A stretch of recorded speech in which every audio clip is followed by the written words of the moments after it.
Waters, Kostecki and Percat. We're about to go racing in Tasmania on the shortest blast to turn 1 on the tour.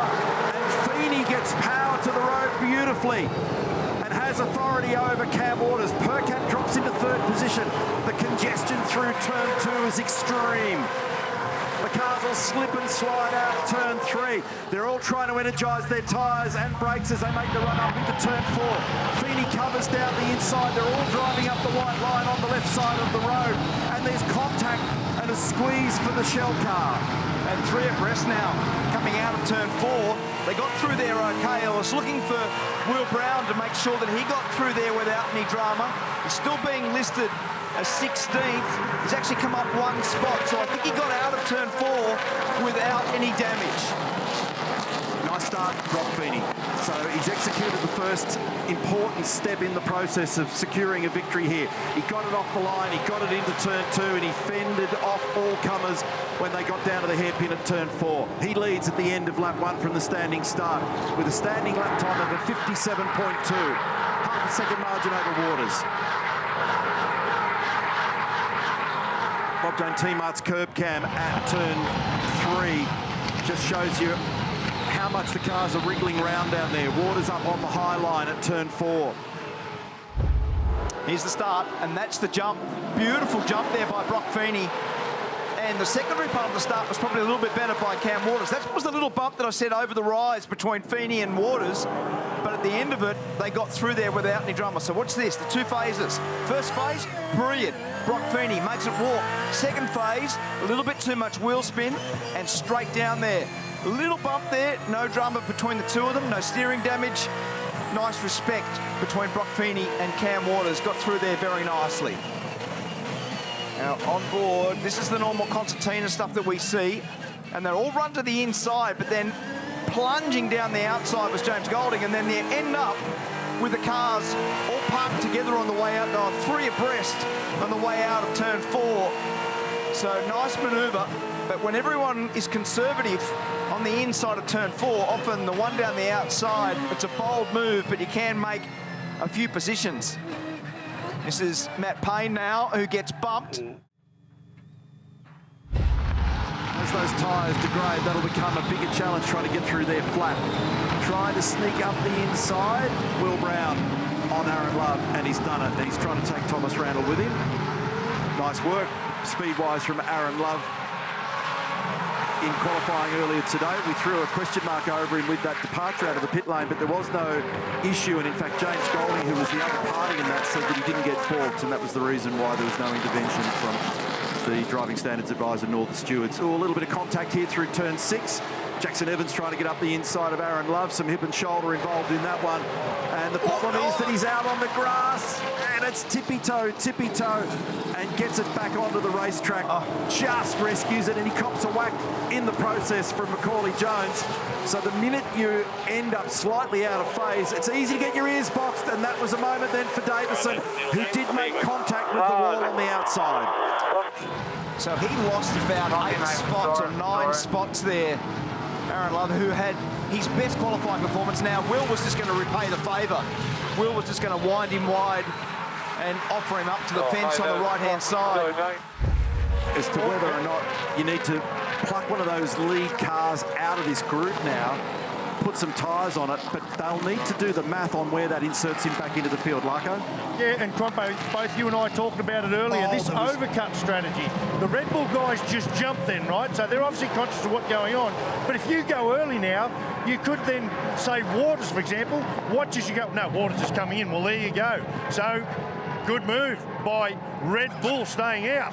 No, we're not sure about that, Larko, because when we crossed to you, there was a drama with Brock Feeney, and he got caught with the 2 cars in front. They were bumping into each other. So what actually happened is Cam Waters fired off the road. He might actually end up jumping Brock. And that was a good stop. And it'd be interesting to see where he drops out in the field here. Now, on the tracker that I've got, he's got a lot of fresh air, and the next car in the queue for him is Aaron Love. So Cam Waters is going to get the benefit of some fresh air here. So I think diving in, Sam Potter making that call with his strategists, diving in, taking the tyres and getting him back out on clear track, that might help his cause. An interesting one, that one. Now, Brock Feeney responding, so they don't want to be undercut, and they're bringing Mostert in as well. So Percat now leads, but that little kerfuffle, just as we went to you, Larko, and there was a bit of madness up on the exit turn 6 and into the pit lane, there was a bit of crazy going on there, and those tiny fractions might influence the outcome of this race if there was any disruption. And Waters made that call, Neil. It wasn't a team call, so Waters just straight in. He saw all the chaos, and he used his head. That was great thinking on your feet. We don't know what it does here, but it's going to be ultra close. This is it. Very, very close. Wow. Pressure motor racing. Brock Feeney gets in and out. That looked like a great stop. Now he's on the cold tyre, so he'll cede a little bit of the space that he's got at the moment to the flying Cam Waters. Now it looked like a slower stop for Mostert. I don't have a stopwatch on that. Oh, he only just caught that. He got it fully crossed up speedway style in the middle of turn 4. Brock Feeney rescued it nicely out the other side. Percat's now in. Kostecki leads. He went down the inside. I think he actually made contact. He was up and over the inside curb. And straight away, Cam went, I'm out of this, I'm gone. So he went into pit lane, made that call. But this is now having a pretty big effect on this run right now, because we're seeing the differing strategies play out and the way that this is working. Great race. Percat under pressure into the hairpin turn 4 and ranging up on the outside, trying to run the high line, keep the rolling speed up and making a big, bold attack as Brodie Kostecki comes into the pit lane is Brock Feeney, who got checked up on the exit of turn 6 with all that stuff when Waters plunged into the pit lane. Now he has another crack. Looking down the inside, there comes the outside down here on the left-hander. So he's got a little bit of pace in hand here at the moment, but he hasn't been able to find a way through to thread that needle.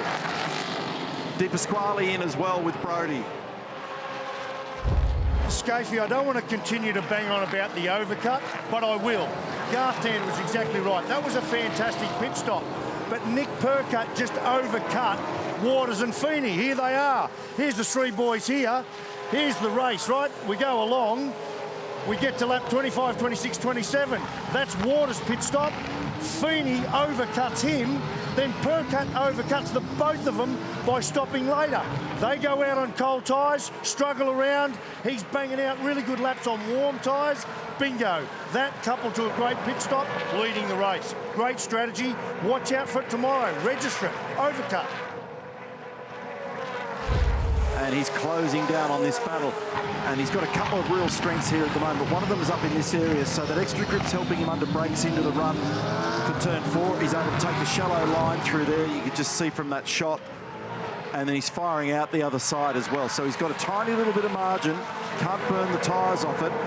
But this is a fascinating battle because these two cars on screen are second and third in the championship at the moment in favour of Chaz Mostert. And the guy that leads the series, Will Brown, is down in 9th position. So as I was talking about earlier in the call, there's a huge closure of points here on the bubble, on the Boyle. That's the issue. He's got to be able to come off the corner with a car alongside. So from a strategy standpoint, the lead car took 2. The second car took 3. The third car took 4. All 3 of the cars are pretty much next to each other at the moment. Now having a lunge down the inside and making it work. Chaz Mostert to position number 2. Sam Scaffidi's engineer watching in the WAU garage. And that is a nice crystallised move down the inside for him to get points. A very important one for him. So it's fascinating that the teams and the drivers have gone about it in a different way, but they're still all locked in combat at the moment. Now, the mission is he going to get away with it without Brock coming back? And can they get to Nick? 5 to go. Yeah, he's got to be careful here that he doesn't make a mistake on the exit. He's got to get off here nice. He does it really well. It's got great strength in that area, that car. Hasn't it? Yep. So he's been able to place it where he wants from a turn perspective, but it's launching off there very nicely. But I'm not sure. It's a 1 second margin at the moment, and it's something of a miracle that Percat's got so much pace, having taken 2 tyres. He's in the weakest position, although he did it 1 lap later, of these 3 cars on screen. Nothing in it. 1.5 seconds across those top 3 cars, and it's still unclear as to the result with 2 to go. 3/10 faster on that one there for Mostert. 52.5 plays 52.2. And Percat has never finished better than 7th at this location. That's right, never had a podium here. It hasn't been a great track for him, and he is under threat here big time at the moment. And remember, these guys were formerly teammates. So Percat made the move to Matt Stone Racing after an unhappy period at Walkinshaw Andretti United. His best quali was a couple of ninths, and his best position was 7, as you just called out, in 2019. So this is a gigantic form turnaround for Nick Percat. We've now got 1 lap to go. Up and over the tricky section of turns 1, 2. He's negotiated that okay without locking a brake. He's got 3 car lengths in hand at the moment as they come off the other side of turn 3. Now they accelerate the 245 kilometres an hour up to the hairpin turn 4. He's still got command of this race. Right here is where Mostert has been incredibly strong. He's been able to brake, turn and accelerate out the other side strongly. Percat's still got this at the moment, and I think he might be able to hang on. What an extraordinary outcome. He pitted 1 lap later. The overcut has worked for him. He's got margin in hand as they make their run through the right-hander at turn 5. And this is a great story for Matt Stone Racing, for Bendix and for Nick Percat. And he's done it. He lines it up through turn 7. And Nick Percat's performed the Tasmanian miracle. And he picks up victory number 2 in 2024 and his best ever result in Tasmania. What a great performance by Nick Percat and that team. He rolled it out. He's been talking all weekend about how good it was when he first rolled out. What an extraordinary run for Matt Stone.